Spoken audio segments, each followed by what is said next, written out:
थी कि हम सब क्षत्रिय हैं, हमारा धर्म क्षात्र धर्म है, हमको इस और विचार करना है। आज हम चूक क्यों रहे हैं ऐसे नक्षत्रों को जन्म देने से? चाहते सब हैं कि मेरे गर्भ से ऐसे व्यक्ति, ऐसी महिलाएं पैदा हों, पर कर पा रहे हैं? क्यों चूक रहे हैं? कहां? अपने स्वधर्म को पहचानने में। आज यदि आपसे कोई पूछे आपका धर्म क्या है, आप खटाक से कह देंगे हम हिंदू हैं, हमारा धर्म हिंदू है। क्यों कह पाते हैं ऐसा? क्योंकि जानते नहीं हैं अपने बारे में। और ये सर्वाधिक विचारवान कौम ने विचार करना छोड़ रखा है। हमने कभी सोचा नहीं कि रामचंद्र जी ने पूरी रामायण में कभी कहा नहीं मैं हिंदू हूं। और रामचंद्र जी तो बोले ही बहुत कम, उन्होंने सिर्फ करके दिखाया। पर कृष्ण, उसने तो हाथ उठा करके उद्घोषणा की, अर्जुन तू क्षत्रिय है, मैं क्षत्रिय हूं, तेरा धर्म क्षात्र धर्म है और मेरा धर्म भी क्षात्र धर्म है। जब हमारे बड़के हिंदू नहीं थे तो हम हिंदू कैसे हुए? हमको समझना चाहिए हम क्षत्रिय हैं और क्षात्र धर्म जो संपूर्ण धर्म है वो हमारा धर्म है। पर ये क्यों भूल रहे हैं हम कि हम अब हिंदू हैं और क्षत्रिय नहीं हैं? कभी विचार करते हैं आप? हमको आज जो पढ़ाया जा रहा है वो बहुत गलत गलत गलत पढ़ाया जा रहा है। एक उदाहरण लें, आज हमको पढ़ा रहे हैं लोग बात, मैं शिक्षा का विरोधी नहीं हूं, टेक दिस पॉइंट, मैं शिक्षा का विरोधी नहीं हूं भाई, मैं इस बात को भली भांति जानता हूं, जो अशिक्षा में डूब गया वो अंधकार में डूब गया, पर जो शिक्षा में डूब गया वो उससे भी घोर अंधकार में डूब गया। और आज ये समाज शिक्षा के से फैले हुए अंधकार में डूबने जा रहा है। आज हमको ही एक पढ़ा रहे हैं, सब समान है, सबका खून लाल है, सब एक है। इससे बड़ा झूठ और इससे बड़ा नॉन साइंटिफिक गैर वैज्ञानिकतम तथ्य इस संसार में पढ़ाया नहीं जा रहा। सब लोग कैसे एक हो सकते हैं? मिट्टी है, जैसलमेर की मिट्टी अलग है, आप थोड़े शेखावाटी आएंगे तो वहां की मिट्टी अलग है, इस घाट की गुणी से नीचे उतरेंगे तो भरतपुर की मिट्टी अलग है, नीचे मध्य प्रदेश जाएंगे वहां की माटी अलग है, और नीचे तमिलनाडु केरल तक जाएंगे एकदम मिट्टी अलग है। मिट्टी है पर अलग अलग है। पत्थर, जैसलमेर का स्टोन अलग है, छोटा स्टोन अलग है, ये करौली का स्टोन है, जोधपुर स्टोन है, जैसलमेर स्टोन है, मार्बल है, मार्बल में भी नस्ल है, कोई 20 रुपया फुट, 200 रुपया फुट, और जिसे मूर्तियां बनती वो लाख रुपया फुट। वनस्पति में ले ले, गेहूं में नस्ल है, बाजरे में नस्ल है, फलों में ले, केलों में नस्ल है, आम में नस्ल है, जानवरों के लिए भैंसों में नस्ल है, एक भैंसा 5-7 करोड़ का तो कोई 50,000 का भैंसा नहीं है, गायों में नस्ल है, घोड़ों में नस्ल है, कुत्तों में नस्ल है। और कुत्ते और घोड़ों के तो आज ये सर्टिफिकेट्स दे रहे हैं कि ये इस मदर का लाइनेज का है, इस फादर की लाइनेज का है, इसके फादर ने मदर ने ये घोड़े ये रेसेस जीती। कुत्तों का सर्टिफिकेट दे रहे हैं, वो 1.5 लाख के कुत्ते हैं, कोई 2,000 का कुत्ता है। हम आज पढ़े लिखे लोग हैं, साइंस भी पढ़े हुए, भाई साहब माया बाया हुलियट है, भगवान को नहीं मानते, ठीक है, पर नेचर से आप इनकार नहीं कर सकते। प्रकृति तो है, आप प्रकृति में एक चीज बताओ जो प्रकृति ने उत्पन्न की हो और उसमें नस्ल नहीं हो। तो जब प्रकृति के द्वारा उत्पन्न प्रत्येक तत्व में नस्ल है, तो भगवान ने आदमी और औरतों को बिना नस्ल का बनाया? भगवान ने आदमियों में भी नस्ल पैदा की और हमको भगवान ने सर्वश्रेष्ठ नस्ल के रूप में पैदा किया है।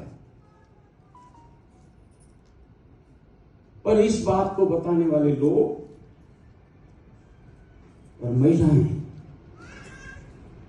अब भटक गए हैं। नहीं, ऐसा नहीं हैं, पर भटक गए हैं। आज ये जो समागम है, ये ज्ञान सत्र है, ज्ञान यज्ञ है। ये ज्ञान यज्ञ पहले क्षत्रियों के घरों में रोज होता था।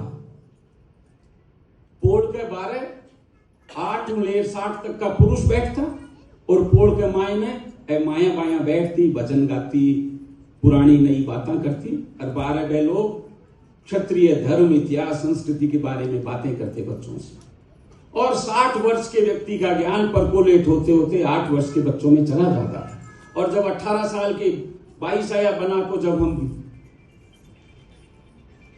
समाज में भेजते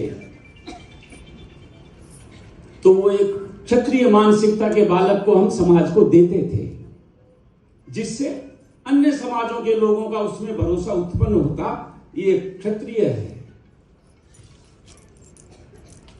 आज घरों में उस ज्ञान यज्ञ को हमने बंद कर दिया।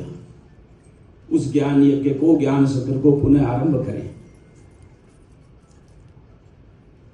टाइम और कितना है मेरे पास भाई साहब? 5 7 मिनट है। अपन 7 मिनट में अपनी बात को पूरा करेंगे। इन दिनों साइंस का तो मैंने बता दिया आपको। इन दिनों 2 चीजों पर और बहुत महत्व दिया जा रहा है। देखो, बाहर से जो लोग हमको पढ़ाते हैं उसको बिल्कुल वैसा का वैसा स्वीकार नहीं करना है। हमको हमारे विवेक का उपयोग करना चाहिए। आज एक तो शिक्षा का बहुत ज्यादा गुणगान और उसको इतना महिमा मंडित किया जा रहा है, उतना महिमा मंडन क्षत्रियों के लिए आवश्यक नहीं है। और दूसरा, इस बुद्धि का अपन इन दोनों को अभी समझेंगे। मैंने पहले बोला, मैं शिक्षा का विरोधी नहीं हूं, पर शिक्षा के जो दुष्परिणाम हैं उन पर इस विचारवान कौम को हमेशा नजर रखनी चाहिए। शिक्षा करती क्या है?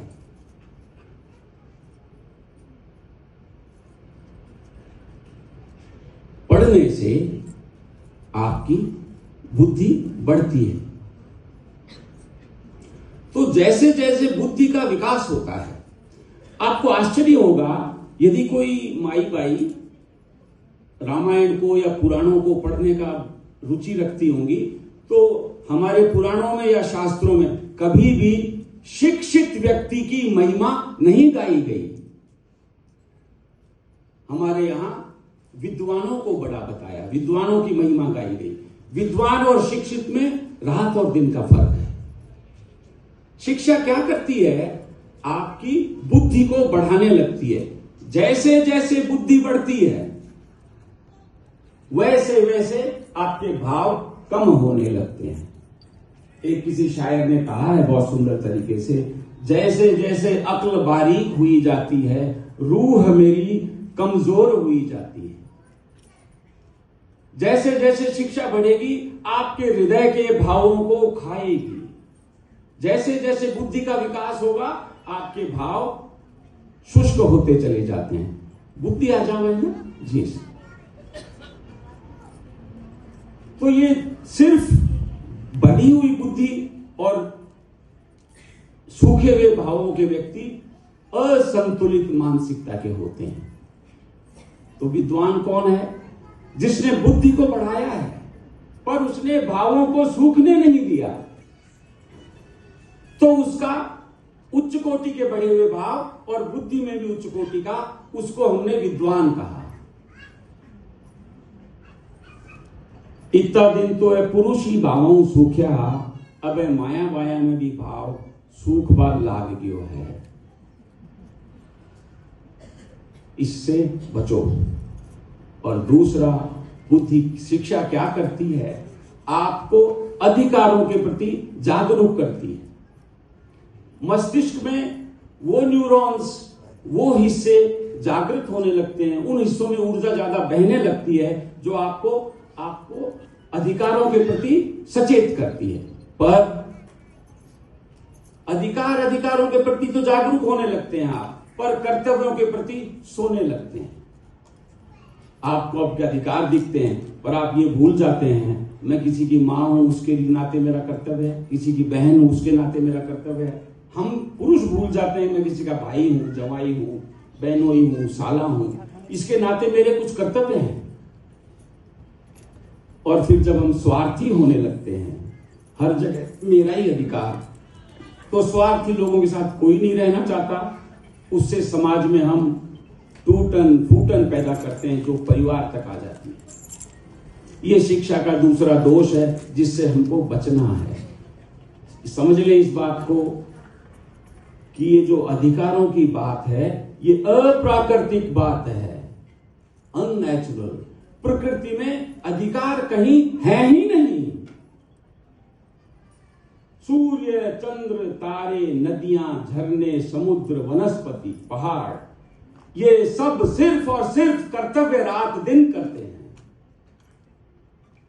यदि आप अधिकारों की बात करते हैं तो आप अप्राकृतिक बात करते हैं, वो अधार्मिक बात है, असाइंटिफिक बात है, और जो हमारे धर्म में पाप पूर्ण है।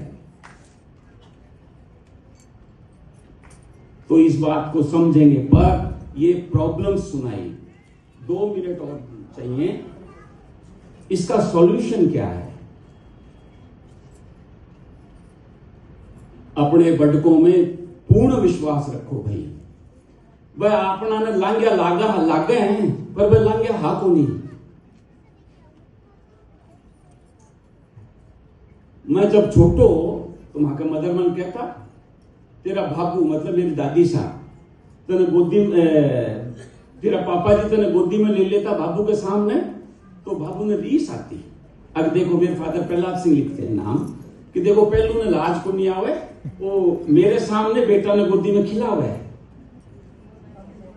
तो मैं तो अपना आप में पढ़े लिखे मानू ही हूं, हर आदमी माना है, और माँ का मदर भी 5वीं पढ़ोड़ा अभी टाइम का, तो मैं भी पढ़ा लिखा मानता। मैं दोनों सोचता अगर मैं बाबू साहब पुराना जमाना का आदमी है।